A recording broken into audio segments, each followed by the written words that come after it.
Quero começar esse episódio de um jeito diferente, propondo uma reflexão. Sei que com elas no poder nós estamos falando de pessoas que não têm a devida atenção e nem o destaque que mereciam na história da nossa cidade. Afinal, parece que falar da mulher é sempre relegar a ela o segundo lugar.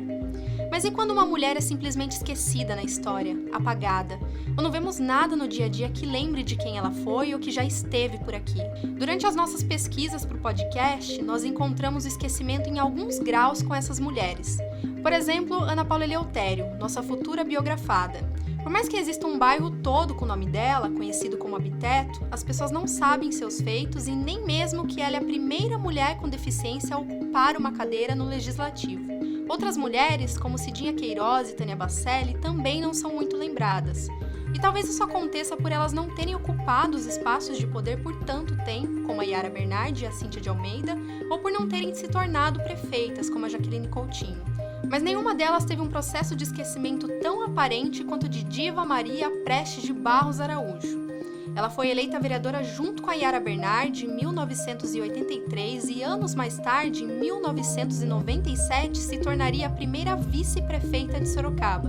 Em uma rápida pesquisa pelo nome completo dela na internet, os primeiros resultados mostram uma página na Wikipédia, mas que também não tem muitas informações quanto nós imaginávamos. Além disso, nós encontramos um texto em que o colunista do jornal Cruzeiro do Sul, Geraldo Bonadil, cita ela e o decreto que dispõe sobre a denominação de Doutora Diva Maria Prestes de Barros Araújo para o Centro de Referência da Saúde da Mulher. Fora isso, nós perguntamos a amigos e conhecidos, alguns inclusive do meio da comunicação, mas todos foram unânimes na resposta: não sabem quem ela era. E a nossa maior inquietação para esse episódio é justamente essa. Quem era a Diva Prestes? Por que seu trabalho, sua história e seu legado não estão na memória dos sorocabanos? Afinal, a atuação dela como vice-prefeita foi no final dos anos 1990 e começo dos anos 2000. Será que 20 anos é tempo suficiente para esquecermos alguém? Espero conseguir responder essas perguntas para você até o final deste episódio. Eu sou Carol Fernandes e este é o podcast Elas no Poder.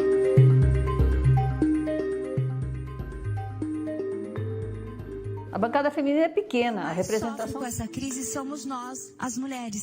Nós só podemos agradecer porque vocês continuam construindo a sociedade que Salvadora Lopes fez por lutar. Fui insultada, alijada dos meus direitos de vice-prefeita em exercer plenamente o meu mandato. Gostaria de cumprimentar todas as mulheres aqui presentes, que neste ato estamos inaugurando mais um marco para Sorocaba.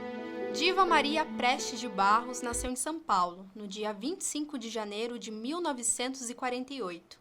Ela é filha de Jurema Leão Sonete e Aristeu Prestes de Barros, nomes conhecidos entre os mais velhos da cidade. Isso porque a história da família Prestes está intimamente ligada com a de Sorocaba, especialmente ao Além Ponte, bairro na zona leste da cidade. Tradicionais, os Prestes de Barros já elegeram um prefeito, Emerenciano Prestes de Barros, tio de Diva, e um vereador, Emerenciano Prestes de Barros Filho. Diva também é neta de Hortência Prestes de Barros e de Quinzinho de Barros, nomes que podem soar familiar para você. E são. Sua avó dá nome a um bairro da cidade e seu avô foi homenageado com o nome do Zoológico Municipal de Sorocaba, que fica em terras que pertenciam à família. Fora o Jardim Prestes de Barros, bairro que homenageia toda a família. Pelo tradicionalismo e influência, a Diva Prestes podia ser considerada uma pessoa que nasceu em berço de ouro e que também estaria predestinada à política, mas ela trilharia seu próprio caminho. Prova disso é que a vontade em ajudar as pessoas por meio da profissão levou Diva a cursar medicina no campus de Sorocaba da PUC São Paulo. Lá ela conheceu também o estudante Oscar Egídio de Araújo Filho, ex-diretor do Conjunto Hospitalar de Sorocaba, que anos mais tarde se tornaria o seu marido. Se formou em medicina no ano de 1974 e então foi fazer residência em saúde pública na USP. Essa experiência fez crescer a paixão pelas causas sociais, que foi acompanhada e incentivada pelo marido, também médico sanitarista. Após a residência, ela prestou concurso público e se tornou uma servidora estadual, baseada em Sorocaba, exercendo o cargo de diretora técnica do Centro de Saúde da Divisão Regional de Saúde de Sorocaba. Em 1977, Diva deu à luz a primeira filha do casal, a Tatiana. Sempre foi uma relação muito boa, né? Foi uma pessoa sempre inspiradora, assim, para minha vida. desde pequena, assim, eu sempre me inspirei. E como mãe, ela era sempre muito acolhedora, muito amorosa, muito, né, atenta à questão dos filhos. Ela sempre foi muito, eh, uma mãe muito amorosa, assim, e cuidadosa com a gente. Então ela é um exemplo e às vezes é até difícil falar, porque agora eu vou resgatando umas coisas, vem até uma emoção, assim, sabe? No ano seguinte, nasceu Melina, segunda filha de Diva e Oscar. Minha mãe era uma pessoa muito sensível. A primeira coisa que eu me lembro da minha mãe é a sensibilidade dela. Eu acho que ela era médica, mas ela adorava todas as artes. Minha mãe tocava piano, tocava violão, pintava. Então, ela era uma pessoa assim de múltiplos interesses. Uma das coisas assim que eu me lembro sempre da minha mãe, assim, que é muito forte, que ela falava sempre: a gente quando tem filho, a gente educa, mas a gente também é educado por vocês, sabe? A gente aprende também. E em 1980 nasceu Fernando, filho caçula do casal e único a viver em Sorocaba até hoje. Mas Diva não deixou que a maternidade a impedisse de tentar uma candidatura para vereadora. Após atuar por quase 10 anos como funcionária pública, ela se lançou candidata em 1982 pelo então Partido do Movimento Democrático Brasileiro, o PMDB. E a minha mãe entrou para essa vida política, assim, né, quando eu era muito nova, né? E uma das cenas que eu lembro é numa campanha dela para vereadora, eu ajudando, né, na campanha de distribuir os santinhos, né, na rua, acompanhando, vendo muito ela falando, e depois ela como vereadora, ela na vida. Ela foi muito bem votada, com 2.801 votos, e apesar da votação expressiva para a época, curiosamente, a PMDBista não aguardou o resultado da eleição na cidade. De acordo com o jornal Cruzeiro do Sul, de 18 de novembro de 1982, a médica havia partido para a Bolívia para participar de uma convenção. Diva Prestes entrou para o Legislativo ao lado de outra mulher, Yara Bernardi. Nós contamos a história dela no último episódio, então se ainda não ouviu, volta lá conferir. Juntas, elas se tornaram as primeiras a serem eleitas e tomarem posse em Sorocaba. Em 1982, o Brasil estava próximo do fim da ditadura militar. O bipartidarismo havia acabado e aqui em Sorocaba o PMDB elegeu a maior bancada da Câmara, com 9 das 19 cadeiras disponíveis. Além do prefeito da cidade, Flávio Chaves, eleito com mais de 50 mil votos. Para me ajudar a entender quem era a Diva Prestes dentro da política, eu contei com a ajuda do jornalista Djalma Luiz Benetti, o D da Benetti, então editor-chefe do jornal Cruzeiro do Sul na época em que a Diva foi vice-prefeita. Ela era essa liderança marcante e estava trilhando aquilo que o Brasil começava a descobrir naquele momento, que é a social-democracia, né? Você tinha na ditadura militar, né, o bipartidarismo, né, e você tinha, né, a partir da abertura, em 79, que se consolida em 85, né, essa questão de vários partidos. Em 82 nasce o PT, você vê dentro do PT esse movimento muito forte de mulheres operárias, mulheres intelectuais, reverberando essa necessidade de ocupar espaço. A Diva, ela não era desse movimento, vamos dizer, dos trabalhadores, da classe operária.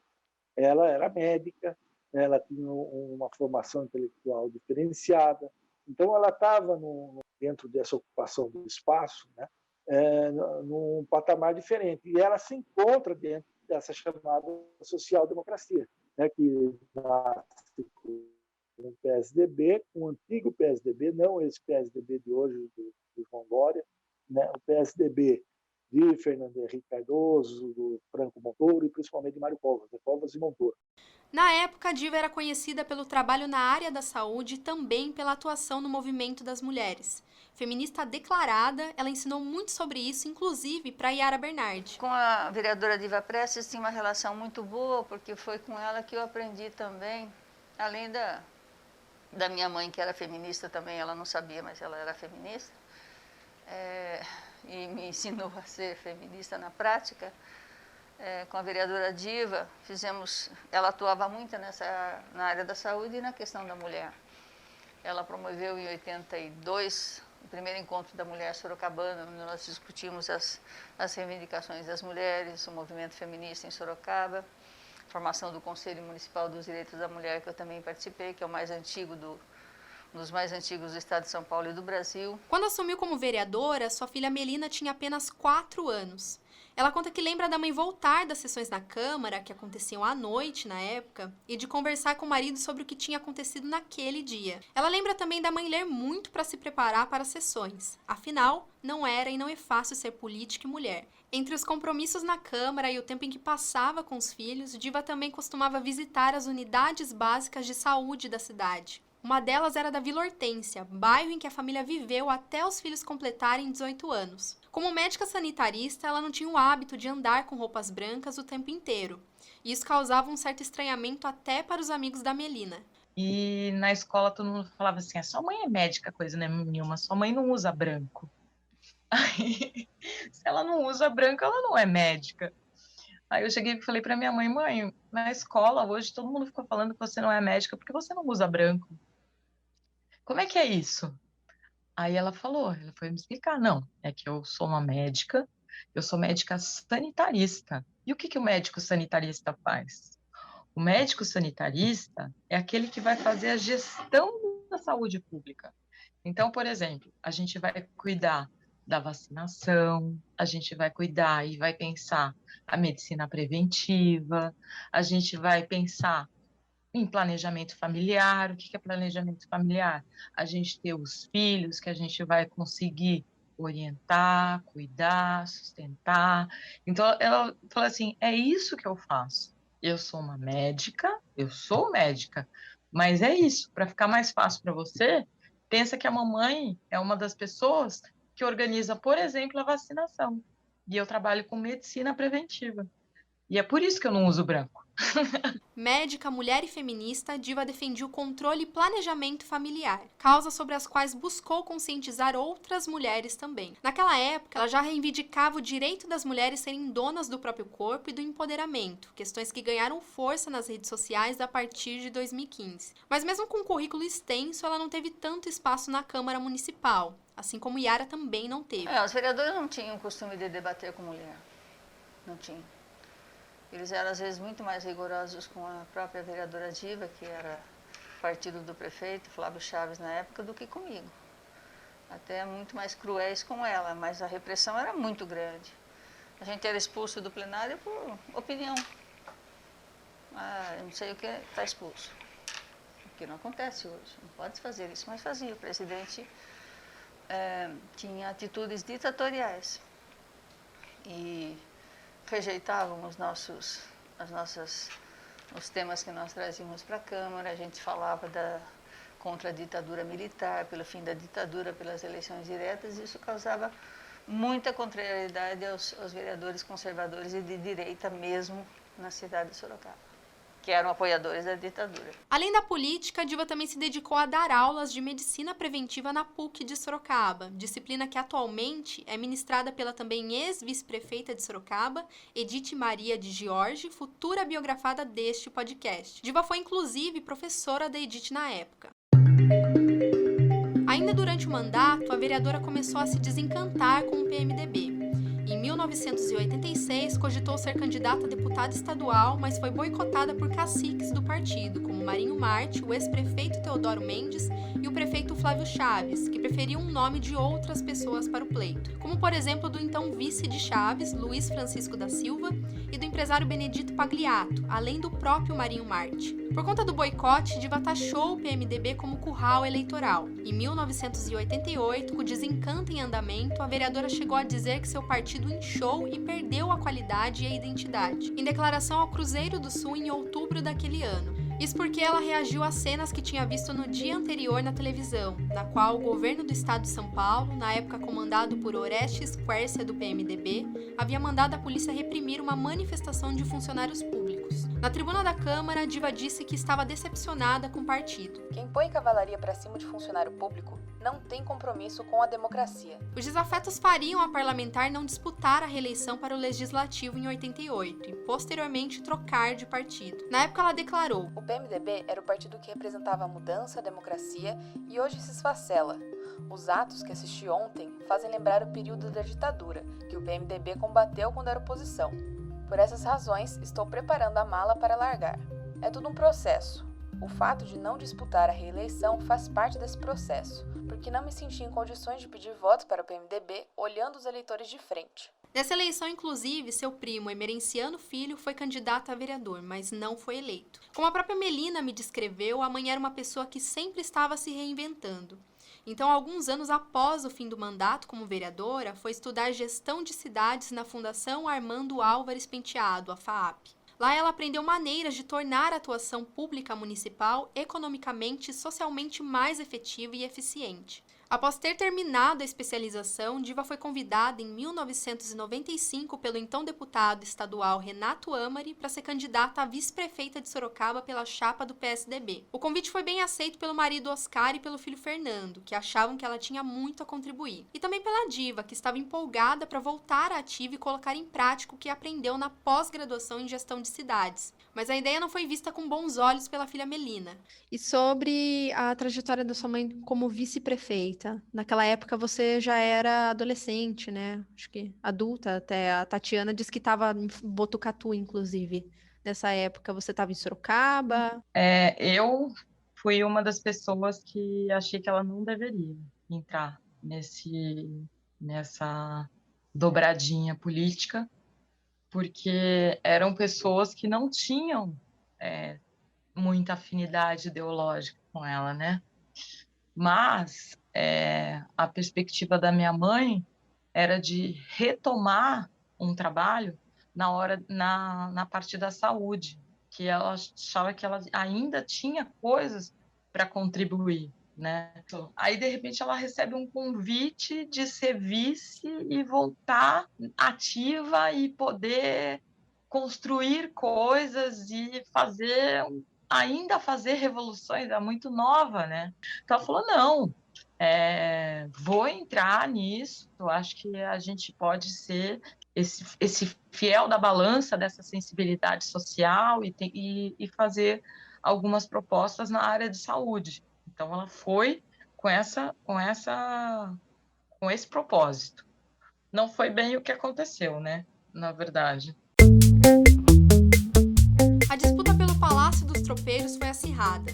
Além de Renato Amari e Diva Prestes, concorriam também José Antônio Caldini Crespo, pelo PFL, hoje Democratas. Renasce Sorocaba, porque Sorocaba é uma cidade linda, maravilhosa, motivo de orgulho para todos nós, os que nascemos aqui. Nildo Leite, pelo PSB, o ex-prefeito Teodoro Mendes, pelo PMDB.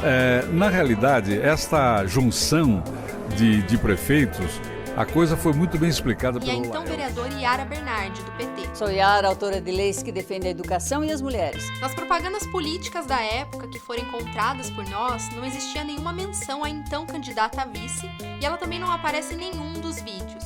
Gente, olha esse sol que vai chegar. A partir de agora, eu convido você a uma grande reflexão. Nós estaremos juntos nos próximos 60 dias para um debate aberto a todos.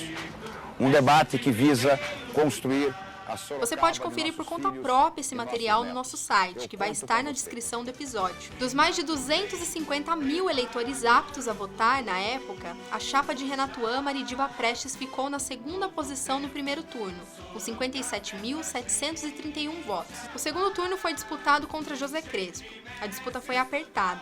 Na véspera da votação, uma pesquisa do Datafolha mostrava Crespo e Amari tecnicamente empatados. O primeiro com 43% da intenção dos votos e o segundo com 40%. Curiosidade à parte sobre o pleito, 96 foi o primeiro ano com voto na urna eletrônica para os brasileiros.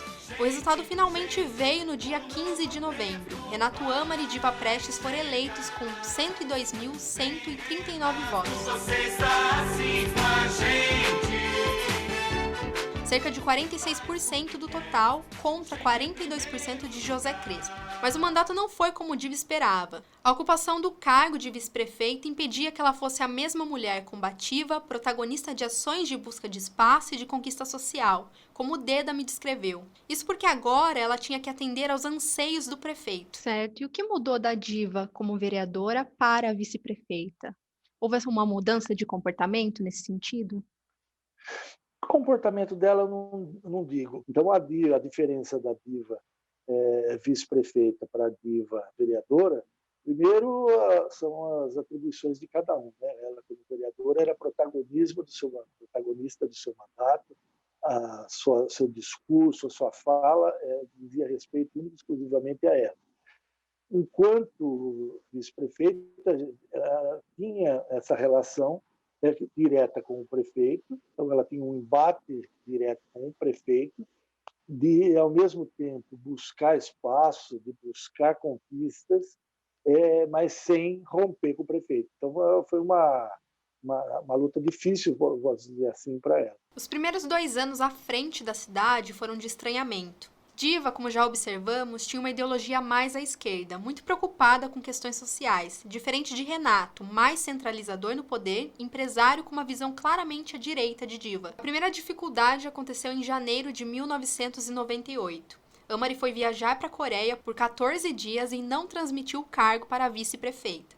Meses antes, em outubro de 1997, Renato também viajou ao exterior, dessa vez por 10 dias e deixou a então vice como titular. Aqui cabe um parêntese para explicar como funciona essa regra em âmbito federal e municipal. Tanto a Constituição Federal quanto a Lei Orgânica do município determinam que, caso o mandatário do cargo, seja presidente, governador ou prefeito, se ausente por mais de 15 dias, é obrigatória a transmissão do cargo para o vice. Se o período for de até 14 dias, cabe exclusivamente ao chefe do executivo deixar que o vice assuma ou não. Na época dessa pequena confusão entre Renato e Diva, a vice-prefeita disse ao jornal Cruzeiro do Sul que nós estamos numa época de problemas. São contratos que se encerram e as chuvas que nos atropelam. Ele achou que não era necessário transmitir o cargo, mas sempre quando você deixa um posto sem coordenação, encontra problemas quando volta. Eu fiquei sabendo que Amari viajou pelo jornal e não tive nenhum contato com ele durante esses dias. Muito legalista, a Diva disse na mesma entrevista que não se sentia desprestigiada com o ocorrido.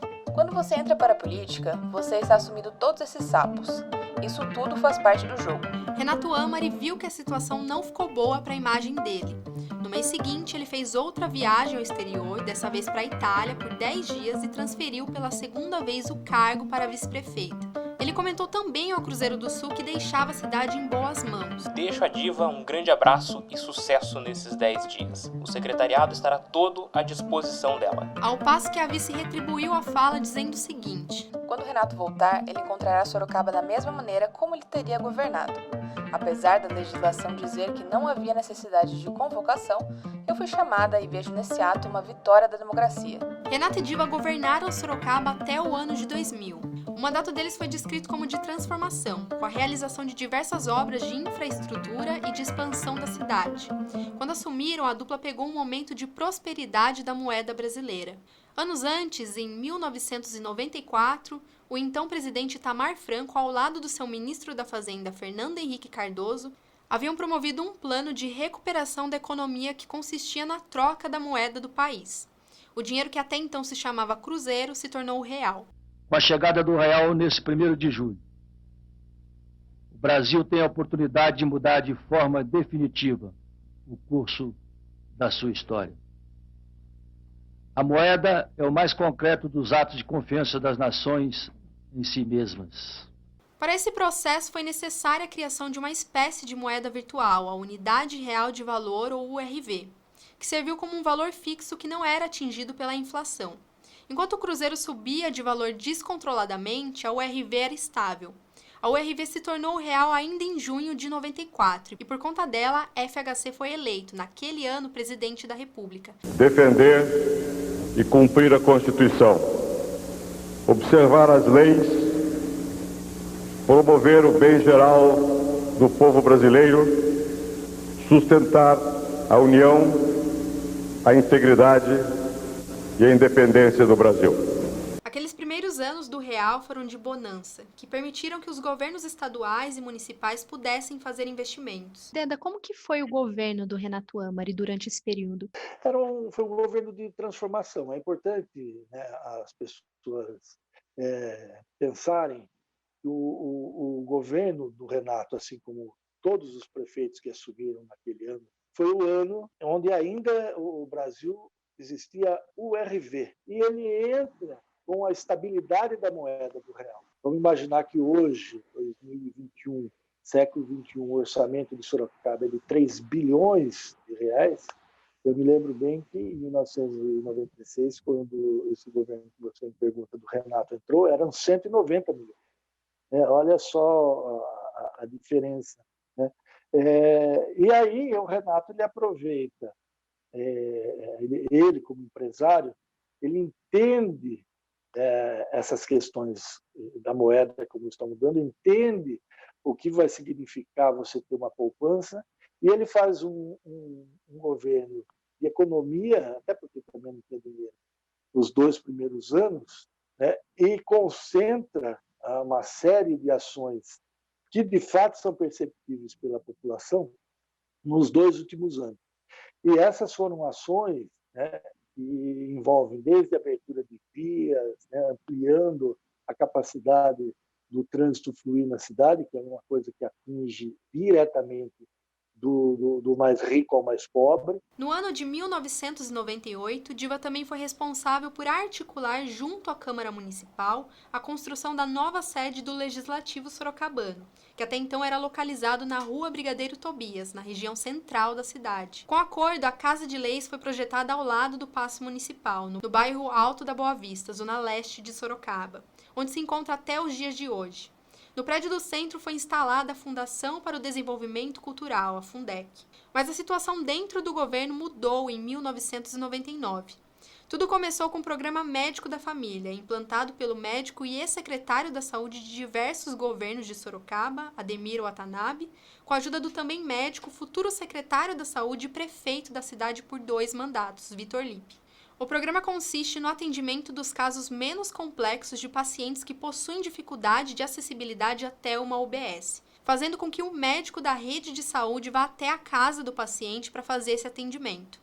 E o tempo só mudou no 6º andar do Palácio dos Tropeiros, pois a vice-prefeita tinha uma visão do programa e o prefeito tinha outra. Receita certa para um rompimento. E teve um trabalho na área social que atinge de imediato aqueles menos favorecidos, com um marketing muito bem feito chamado Médico da Família, que foi uma resistência da Diva. A Diva, como médica, ela entendia que o plano ele tinha que ser muito mais efetivo do que um plano de marketing, né? E aí houve esse embate dela com o Renato naquele momento, né? Porque ela entendia que precisavam de ações mais efetivas e o Renato, como gestor que era, ele falava, se eu fizer isso que você está falando, não vai ter dinheiro para as outras coisas. Então, veja, era sempre uma queda de braço entre 2 visões de mundo que dividiam o comando.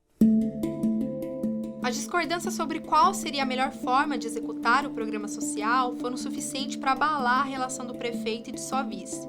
Após a briga, a Diva se tornou vice-prefeita no rigor da lei, cumprindo apenas o cargo de expectativa e não comparecendo mais a nenhum ato ou compromisso do governo. No final, a minha mãe não é uma mulher para ficar simplesmente com o cargo de vice, né? Não é. É muito menos do que a capacidade intelectual dela. E isso é bastante frustrante. Acho que foi bastante frustrante. Ela foi colocada assim, depois assim, como de escanteio, como se fosse uma coisa decorativa. Minha mãe não é uma mulher decorativa. O ápice do conflito foi quando Renato fez uma viagem internacional de 2 semanas e não passou o cargo para a médica. Num dado momento, o Renato e a Diva, eles ficaram tão irritados um com o outro que eles nem chegavam a conversar. Passaram um bom tempo até sem se falar. O Renato ele tira férias. Quando o prefeito tira férias por mais de 14 dias, se não estou enganado, acho que esse é o regimento da lei orgânica do município, ele tem que passar o cargo para o vice quando ele sai do Brasil. E o Renato ele volta para o Brasil de uma viagem para os Estados Unidos no 15º. Né? E isso gera uma conta, quando ele embarcou, mostra a passagem, mostra que não foi feito pela Diva. Esse movimento não foi feito pela Diva. Ela estava pouco ligando, já estavam rompidos, e ela achava normal que não passasse para ela o cargo de vice. Mas eu lembro que houve essa questão na imprensa, né? O jornalista Carlos Araújo foi recepcionar o Renato desembarcando no aeroporto com as malas, né? carrinho de mão, sabe, do desembarque. Foi uma curiosidade, vamos dizer assim, desse momento daquela gestão da vida política da cidade. Com a chegada dos anos 2000, eram novos tempos. Renato pretendia disputar a reeleição, proposta aprovada em âmbito federal que permitia que presidente, governadores e prefeitos disputassem uma reeleição. Diva não foi convidada e provavelmente, se fosse, não aceitaria concorrer novamente ao cargo. No lugar dela, José Francisco Martinez, também do PSDB, foi candidato a vice para o segundo mandato de Renato Amari. Renato foi reeleito ainda em primeiro turno com 52% dos votos, devido ao desenvolvimentismo de seu governo. No segundo mandato, o médico da família se tornou uma realidade e foi um sucesso na cidade, chegando a ter mais de 1.500 pacientes. Durante o último ano de gestão, enquanto Renato se preocupava com a reeleição, Diva procurou externar seu descontentamento com a política. Em janeiro de 2000, ela concedeu uma entrevista ao jornalista Fábio Jamal, do Cruzeiro do Sul. O título chamava a atenção logo de cara. Diva assume prefeitura e diz que vice-prefeito é invisível. Nela, a médica confessa não ter conseguido desempenhar o papel que queria para o cargo e para a cidade. Ela não cita o que mais a magoou durante essa trajetória, evita críticas à gestão dela com Amari, fala pouco e vagamente, mas depois de tudo é fácil entender muito dos motivos que levaram ela a dar essas declarações. Vamos destacar aqui os principais trechos da entrevista. A voz que fará as perguntas é do Lucas Monteiro e quem dará a voz à Diva Prestes será Tatiane Silva. A senhora foi vereadora por 6 anos. Ao final do mandato, disse que se decepcionou bastante com a vida política. E agora que a senhora conheceu a vida política pelo lado do executivo, continua decepcionada? Sim, ainda tem muito para ser feito na política. Existem limitações e ela depende também da maturidade democrática de toda uma sociedade, e não só de uma pessoa ou um grupo. E isso não só um município, mas em nível macro também há uma certa decepção política. No final de 96, antes de assumir, a senhora disse que o vice-prefeito deve participar na elaboração de propostas e ser interface dentro do governo, num papel de somar. A senhora acha que conseguiu desempenhar esse papel no governo Amari? Óbvio que não. Faltou justamente o amadurecimento democrático. Uma coisa que eu penso não é necessariamente factível no momento político que se estava vivendo. Isso não só em Sorocaba, mas em nível nacional também. O problema é conjuntural. A senhora chegou a participar de alguma articulação política do governo Amari? Não, infelizmente o vice não participa. O vice é invisível. A senhora se sente ofendida ou desprestigiada de não ter participado de uma maneira mais efetiva? Não, de maneira nenhuma. Eu sempre estive disponível, o que não quer dizer que tenha conseguido desempenhar o meu cargo. As forças democráticas precisam amadurecer mais. Qual é o caminho, então, para que o vice exerça um papel mais efetivo no governo? Exercer muitos anos a democracia. A curto prazo, a senhora vê solução? Eu sempre acredito que é possível. Resta descobrir as brechas para tornar isso realidade. Hoje, o que é ser vice-prefeito para a senhora? Minha visão não mudou. Continuo pensando a mesma coisa que achava antes de assumir o cargo. O problema é que no momento político que vivemos, não é factível para que o vice exerça sua função. Falta maturidade democrática para as pessoas conviverem para somar. Todos desempenhando seu papel, a democracia ganha. A senhora se decepcionou com o cargo? Não. Eu só esperava que já tivesse acontecido essa maturidade democrática. Mas cada vez que eu envelheço um pouco mais, percebo que essa maturidade, esse crescimento, leva gerações. Embora eu seja imediatista, a experiência mostra que é demorada. Como a senhora avalia o governo Amari? O que a senhora acha que faltou nessa administração? Alguns avanços aconteceram, é inegável. Outros não. Por isso, foi aprovada a proposta de reeleição. Um mandato é insuficiente. Municípios que tiveram uma continuidade com o sucessor do prefeito tiveram grandes avanços. Mas a senhora acha que este mandato do prefeito Amari foi bom, regular ou ótimo? Essa avaliação quem tem que fazer é a população. Não pode ser feita por uma só pessoa. Ainda mais quando essa opinião pode influenciar outras pessoas. O povo é quem vai julgar. De mais a mais, o prefeito é do meu partido, né?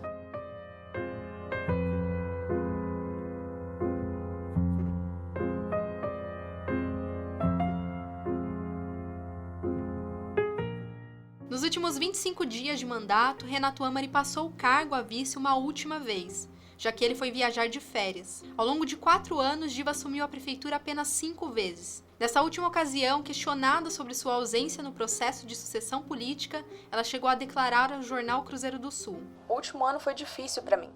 Não tenho saúde para estar entrando numa disputa política." Para Tatiana, a permanência da mãe no governo Amari fez com que ela passasse por momentos muito difíceis, tanto emocionalmente quanto fisicamente. O prefeito tinha visões ideológicas diferentes. E ela viu aquela oportunidade de contribuir de novo, né, para a cidade, né? E acabou que eu acho que ela não conseguiu, né? E realmente essas visões ideológicas diferentes acho que acabaram atrapalhando bastante. E acabaram até ela como pessoa, assim, sabe? Ela como vereadora, ela estava livre para falar o que ela pensava, para exercer, né, exatamente as visões e a ideologia e lutar pelas causas sociais. E ela, como vice-prefeita, ela ficou muito presa, né, muito limitada. Isso acabava deixando ela emocionalmente mal, né, e assim frustrada de não conseguir fazer tudo que ela acreditava, né. Esse exemplo neste momento, né, da vida pública dela, eu vejo como um exemplo assim realmente negativo, assim, porque isso acabou afetando a própria saúde dela, de tão mal, acho que de estar com pessoas que tinham visões totalmente diferentes, isso afetou muito ela em termos de saúde, né, emocionalmente, né, espiritualmente, tudo. O que me marcou eu como filha foi que esse período acabou levando a minha mãe à morte, porque foi nesse período que apareceu o diabetes, foi nesse período, né, que ela estava na época da campanha, que assim, estavam sugando ela até o máximo, né? Ela se sentiu também usada, né? Porque usaram o nome, usaram, né, toda a história social que ela tinha para uma proposta que falavam que iria acontecer e não aconteceu, né? Também em 99, penúltimo ano em que Diva esteve como vice-prefeita, ela se especializou em tratamento de dependência química pela Universidade Federal de São Paulo, a Unifesp. Um trabalho que começou a partir de uma experiência familiar. Nosso pai é um alcoólatra em recuperação, né? E a minha mãe e meu pai, eles foram batalhar isso, né? E a minha mãe se reconheceu como codependente, e aí eles tinham cada um esse papel, né? O dependente químico, a codependente, vendo essa questão como uma questão familiar e ajudando, e profissionalmente como médicos especialistas nisso, mas como ser humano, né? De como isso funciona. E aí eles criaram a clínica de reabilitação, né, de dependência química de Sorocaba, que é a Vila Serenidade. Foi criada pelo meu pai e pela minha mãe, fica na Vila Hortência, né? É a antiga casa onde a gente morou a vida toda, assim, a gente morou lá até os 18 anos, né? Fica ali perto do zoológico, foi criada pelos meus pais. E meu pai trabalha lá até hoje, e aí esse é um outro trabalho, assim, muito legal. Também é um legado da minha mãe, né? A ideia foi dela. A ideia foi dela. Falou assim, não, e se a gente abrir uma clínica de reabilitação aqui em Sorocaba, a gente trabalhar com isso, é um tema importante, as pessoas precisam de ajuda, dependência química não pode ser tratada como um problema, assim, tipo, é um problema de saúde pública, né? Ela tem que ser vista dessa forma, assim, com toda a sua complexidade, né? Psicológica. Então, acho que ela entrou de cabeça nesse tema. Diva morreu no dia 9 de dezembro de 2005, aos 57 anos, em decorrência de dificuldade de controlar o seu diabetes tipo 2. O velório aconteceu no dia seguinte, na Câmara Municipal de Sorocaba.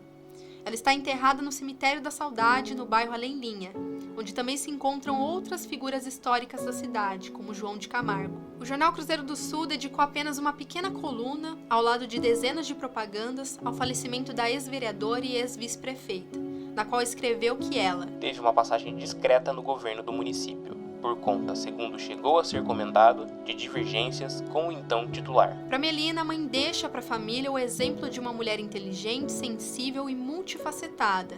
Já para Sorocaba, o legado é de uma trajetória política honrada. E qual você acha que é o legado que a sua mãe deixou para a família, mas também para Sorocaba, durante esses 2 mandatos dela? Eu acho que a primeira coisa, assim, como legado para Sorocaba, eu acho que foi o fato da minha mãe ser uma das primeiras mulheres vereadoras, né? Ela não foi a primeira, porque teve uma anterior, né? Mas ser uma das primeiras mulheres vereadoras, super bem votada na cidade de Sorocaba, ter tido uma trajetória política honrada, certo? Ela se elegeu junto com a Yara Bernardi, né? Que também é uma política muito, que eu respeito muito, que estava sempre com a minha mãe, né? Elas estavam bastante juntas, embora fossem de partidos diferentes, a minha mãe do MDB, a Yara do PT, mas elas tinham muita afinidade, acho que política, ideológica, e elas foram duas mulheres muito importantes para a cidade de Sorocaba. Eu acho que mostrar que esse cenário, esse ambiente que sempre foi tão masculino, as mulheres podiam exercer papéis importantes nesse cenário também. Já para a filha mais velha, Tatiana, Diva foi um orgulho e inspiração, além de um exemplo de coragem. Eu tenho muito orgulho dela, né? Sempre me orgulhei, sempre me inspirei nela. Diversos momentos, assim, às vezes eu lembro, acesso, né, como que a minha mãe faria, né? Eu acho que esse exemplo de coragem, né? Minha mãe sempre foi muito corajosa, né? Tanto na hora da expressão, como na hora, assim, de fazer mudanças na vida, né? De não ter medo de mudar, né? De encarar os problemas, assim, com mais otimismo. E acho que a gente ter a liberdade de expressar exatamente o que a gente é, né? De ter a confiança como mulher. Eu acho que ela sempre falou isso bastante também para minha irmã, assim, do nosso papel como mulher e de a gente nunca deixar nenhum homem, né, fazer nenhuma maldade, nunca deixar nenhum homem diminuir, né, de sempre ver que a gente tem todo o nosso potencial e tem todo o direito de expressar, né, nossas opiniões e visões. Eu tenho muitas saudades, né? Uma pessoa que sempre deixou, né, tinha um legado aqui na família também de muito carinho, né? De muita conexão, um elo da família, assim, muito de conectar a todos, né? Então, como mãe, assim, é um elo familiar muito importante, né? Assim. Depois da morte, uma rua dentro do condomínio Granja de Olinda, na zona oeste da cidade, foi batizada de Doutora Diva Maria Preste de Barros Araújo. E o então prefeito Vitor Lippe, em 2007, homenageou a médica dando o nome dela ao Centro de Referência da Saúde da Mulher. É vendo tudo isso que percebemos como a história de uma mulher pode ser apagada. 20 anos depois do desentendimento entre Diva e Yamari, José Crespo e sua vice, Jaqueline Coutinho, também se desentenderam. O caso veio a público e culminou na cassação de Crespo em 2 ocasiões. Em julho de 2017, em entrevista ao Cruzeiro do Sul sobre o caso Crespo-Jaqueline, o ex-prefeito Paulo Mendes disse que durante os seus anos de vida pública, a única divergência que se recorda entre um prefeito e seu vice ocorreu entre Renato e Diva. Abro aspas para o ex-prefeito. Foi uma divergência administrativa, não houve uma briga pública, fecha aspas, comparou. Isso quer dizer que por mais que as desavenças entre Diva e Renato não tenham se tornado 100% públicas, uma tem menos valor que a outra por ter aguentado calada? O que aconteceria se a vice tivesse tornado público o rompimento? Nas entrevistas que realizei para o episódio, as filhas da ex-vice-prefeita até se mostraram surpresas pelo fato de não encontrarmos material sobre a mãe, nem sequer uma foto no Google. E você que está ouvindo pode também fazer esse teste. Pesquise pelo nome dela e nos conte quantas fotos de Diva Preste são encontradas. A gente até encontra material sobre ela no acervo do Cruzeiro do Sul, mas é restrito para assinantes do jornal. Renato Yamari ficou com todos os louros de seu mandato. É tido como uma grande figura política. Seu segundo vice, José Francisco Martinez, também é um político admirado, enquanto Diva não teve o devido reconhecimento. Claro que o fato dela não ter sido uma política de carreira, exercido apenas um mandato como vereadora e um como vice-prefeita, fortalece para que o imaginário popular não se lembre de quantas mulheres passaram por ali. Mas é curioso se pensar como a primeira vereadora ao lado de Yara Bernardi e a primeira vice-prefeita da história da cidade não tenha nem seu nome lembrado. E talvez o nosso papel aqui seja justamente esse, de não deixar que essas mulheres sejam ainda mais invisibilizadas. Para finalizar, a Diva tinha o costume de recitar uma frase do poeta alemão Bertolt Brecht, que é: há homens que lutam um dia e são bons. Há outros que lutam um ano e são melhores. Há os que lutam muitos anos e são muito bons. Mas há os que lutam toda a vida e estes são imprescindíveis.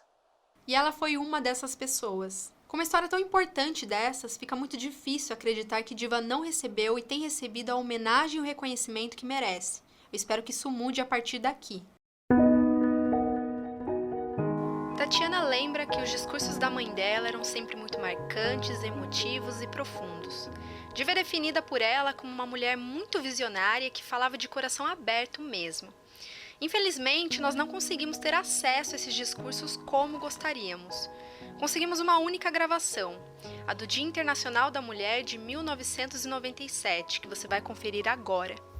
Autoridades aqui presentes, o presidente da Câmara Municipal de Sorocaba, demais autoridades, queria ressaltar a presença da companheira Cíntia, presidente do Conselho Municipal do Direito da Mulher de Sorocaba, a minha companheira de luta e de partido, Maria Lúcia Amari, que aprendi a respeitar durante toda essa nossa convivência, pela sua honestidade de propósitos e de colocações a nível da luta da mulher, companheira Cidinha, a nossa representante hoje na Câmara Municipal de Sorocaba, Yara, que foi minha companheira nesta Casa de Leis durante 6 anos, e que fomos as primeiras vereadoras a poder exercer, que eleitas pudemos exercer o nosso mandato, embora já tivesse havido uma outra companheira que em 47 foi eleita,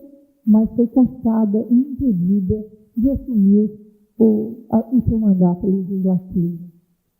Todas as companheiras que aqui estão, de alguma maneira, engajadas na luta da mulher, eu queria parabenizar nesse momento. Já falaram que eu gosto de historinha, né? Mas às vezes eu gosto mesmo. Então eu queria recuperar na história do nascimento da nossa primeira mulher, da Eva, colocada como uma história de que ela foi retirada da costela de Adão. E essa história, ela continua presente até hoje. E ela traz na nossa história presentes valores que às vezes incomodam, para não dizer que fazem mal. Fazem mal não só para a mulher, fazem mal para o homem também, fazem mal para os nossos filhos e filhas.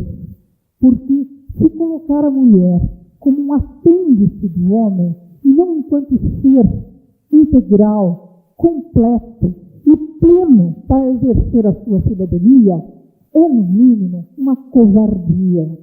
É um valor cultural, mas é um valor extremamente doloroso. Para conhecer em igualdade de condições, companheira, lado a lado, dividir, sim, sou feminista, lutadora de carteirinha, o que não quer dizer que quero ser mais do que qualquer homem, de jeito nenhum. Só quero direito à igualdade. E como tal, essa é a luta das feministas. Embora em alguns momentos tenha havido excesso, concordo, não vou negar. E os estereótipos ficaram aí para serem assim falhados. Mas a qualidade de ser machista, ela não é um atributo só masculino. Nós temos mulheres extremamente machistas. Qual é a definição de homem público? Eu não vou fazer a definição.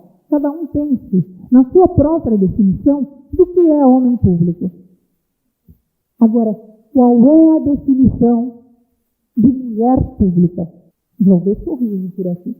Por que diferença? Então, companheiros e companheira que está aqui nesse legislativo, esta tarefa é de vocês. Nós, enquanto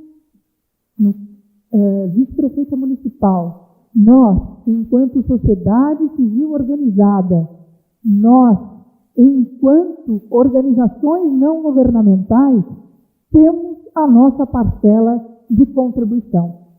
Vamos somar e ter em Sorocaba uma Sorocaba igualitária, onde homens e mulheres possam exercer plenamente o seu direito de cidadania. Obrigada. Elas no Poder é uma produção da Ponta MP3. Caso o áudio do discurso da diva não tenha ficado tão bom, mesmo com o nosso tratamento, não se preocupe. Ele vai estar legendado no nosso site, que também conta com muito material extra para se aprofundar na história. É só acessar pontamp3podcast.com.br/Elas no Poder. E nas redes sociais sempre em @pontamp3podcast. Para não perder nenhum episódio, não esquece de assinar o nosso feed. Eu sou Carol Fernandes, apresentadora deste podcast. A idealizadora do programa é a Tatiane Silva. O Lucas Monteiro é responsável pela pesquisa, montagem e coordenação de toda a produção. Os roteiros são assinados por mim, pela Tatiane e pelo Lucas. A nossa estratégia digital também é feita pela Tatiane Silva. A nossa identidade visual foi criada pelo Derek Lambert e pela Daniela Ferreira. Foram usados neste programa áudios do Memorial da Democracia, Bora Filmes, Yara Bernardi, José Crespo e Cruzeiro FM. Obrigada e até semana que vem.